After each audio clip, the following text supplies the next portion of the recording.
السلام علیکم ورحمۃ اللہ وبرکاتہ۔ حضرت انس رضی اللہ تعالیٰ عنہ سے پوچھا گیا کہ رسول اللہ صلی اللہ علیہ وسلم کون سی دعا زیادہ مانگا کرتے تھے؟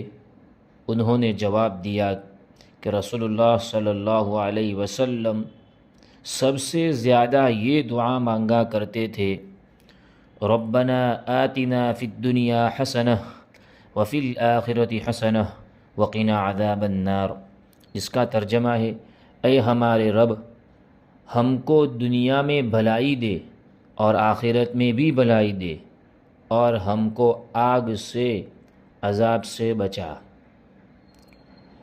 حضرت معاذ بن جبل رضی اللہ تعالیٰ عنہ سے روایت ہے کہ محمد صلی اللہ علیہ وسلم نے میرا ہاتھ پکڑا اور ارشاد فرمایا، اے معاذ، اللہ کی قسم میں تم سے محبت کرتا ہوں، اللہ کی قسم میں تم سے محبت کرتا ہوں۔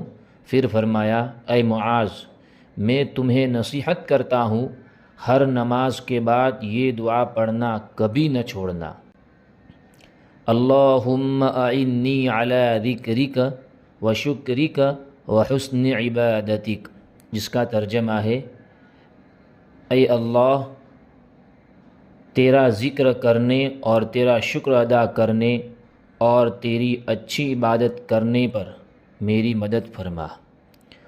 دنیا اور آخرت کی کامیابی پانے کے لیے استغفار کا اہتمام اور استقامت کی دعا کرتے رہنا چاہیے۔ ربنا اغفر لنا ذنوبنا واسرافنا فی امرنا وثبت اقدامنا وانصرنا علی القوم الکافرین۔ ایسی نورانی باتیں سننے کے لیے آپ ہماری چینل نورانی باتیں کو سبسکرائب کریں تاکہ ویڈیو اپلوڈ ہوتے ہی سب سے پہلے نوٹیفیکیشن آپ کو مل جائے۔